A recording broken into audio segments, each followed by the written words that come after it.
So what's harder? Starting a real estate company from scratch in Marbella or growing up without a father?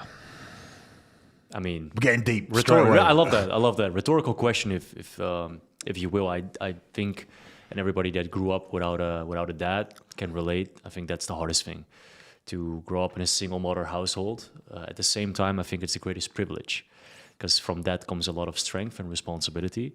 Because you want to break that cycle in your family. You want to make sure that you're gonna have your family where you're gonna show up, where you're not gonna leave, right? So I think you, as a child, you get a short-term trauma from that, broken household, but then you bounce back, and you can bounce back harder than anybody else, right? And that's the most beautiful thing that I experienced. So I think it's both. I think it's a big privilege, yet also one of the hardest things that you can experience. Because if you go in the wrong path and you get the wrong circle of people and influence, you can also go down a very dark path.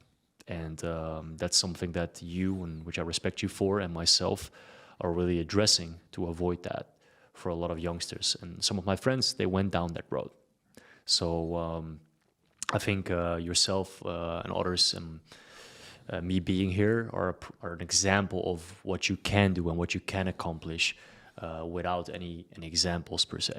Yeah, I think for me personally, I mean, I had a fantastic father growing up, but I think I always questioned myself when I started this podcast and when I started my personal brand and I started talking. I said, listen to me, I know all this stuff. I always questioned, like, why am I doing this? Mm-hmm. And I'd always go back, Rocas knows, I'd always go back and I'd be like, there's so many young guys out there that are lost, don't know what they're doing, or have grown up in a fatherless household or struggling to find, people to look up to. And I feel like I've been extremely privileged to lead a very successful and varied life where I've had so many experiences that I want to share. And I think through my experiences, I can teach people a lot about the world. So that's why I started this podcast, to learn from people like yourself who have been through challenges and overcome them, and how you've managed to do that. And obviously the question was a little bit lopsided, but it's also very difficult in business to make something successful, especially here in Spain, because dealing with Spanish politics is insane. So I think there's so many things you can take away from speaking to people like yourself. And I don't know who the audience is, young guys. I know I have a lot of young guys that watch me. So I try and give them those lessons, and I think you're a great example of that. 100%. I mean, for me, moving down here was a choice of settling down. I realized that I think I was 28. I was like, I got to settle down, right? So I was coming from a place of generating a lot of online money, Wi-Fi money, I like to call it. And then also with leveraging my personal branding through, which we're going to get into, the acting that I always had a passion for, sharing a lot of my travels. I also had a lot of people that started asking me, okay, but Jess, how do you really do it? What is really your purpose? And so I sat down, and I remember sitting on the beach in Mykonos. I think it was Dembel Zirin was there as well. And I'm like, I looked at my ex-girlfriend back then, and I'm like, do I really like her? Do I really see myself growing up with this woman? And I just didn't see it. And I just felt so empty. And I think I was 27, 28 in my prime, generating a lot of money, traveling the world. And I felt very empty. And that was for me a turning point where I decided, okay, what is the best place to settle down? What is the best place to move? And also to always look back at what was my safest investments. It was always real estate. So I started researching the real estate market here, and I found out that there's a big market here. But then also I saw that when I was looking for real estate, there was nobody to really help me. So I started doing it myself. And that's kind of like how I transitioned into real estate here, with a full-on agency that is now operating rentals, investments, and property sales. Yeah, so you talk about being in Mykonos on the beach, but you kind of mentioned it, but from a young age, you got into acting.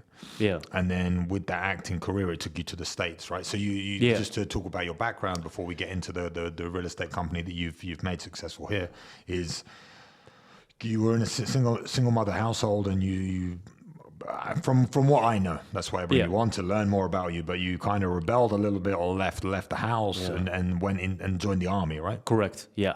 So my mother basically said, I was 16 and a half, and I was like many young men, how can you fulfill your masculine purpose? So I asked myself this. Back then I had no examples really. So I was like, okay, military, I guess, right? Being part of the best and being a modern day warrior, which is now like having the green on and the weapon and the armory. And I got in. And what it teach me, by the way, I've got a lot of respect for the military because of it. But at the same time, I was defending a system right now I'm against, right? So I was, if you will, an agent of the matrix. And I realized very quickly that was not the life that was set out for me. I was also not a modern day warrior as I thought, or I would fight for my country. I was doing many different things. But I'm very grateful for the training because of that discipline, because of that mindset, I then stepped into my entrepreneurial journey. So I left after 1.5, 2 years. So I was 20. And all I knew was fitness and discipline. So I transitioned into personal training, just giving like classes, got like 40 euros for a 1 hour session. And that's where that started. And I generated some money, enough to pay the rent and to skill that with a team, which is then called Meester PT, which now is a coaching company still that I have. And but so what gave you the, like, for a lot of young guys out there, they're into fitness, or they've come out from the army, or like myself, I was a fighter and I transitioned out of fighting. I know so many fighters that transition out and do nothing. It's like, it's easy to say, okay, then I started in Meester PT, but what was the juice or the ignition that made you think, okay, I don't want to work and just make 40 euros an hour. I need to learn how you use the phrase leverage. Like, I need to leverage this. Most people don't even know what that means. Like, when you say leverage, like your skill set, you've now become a personal trainer and you're training people one-on-one, and you see, okay, the ceiling of this is I'm making 40 euros an hour. Yeah. Even if I make 100 euros an hour, I can only work a certain amount of hours in a day. Like, what gave you the idea to think, okay, I'm going to become an entrepreneur? I've been in the army. I've been a personal trainer. Now I wanted to go start my entrepreneurial journey, and I want to leverage this and make a company and do the things that you did. Where do you think that inspiration came from?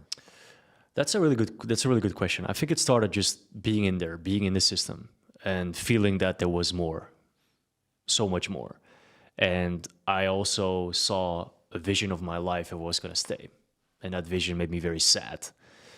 And it struck me where I was like, okay, what am I really going to do?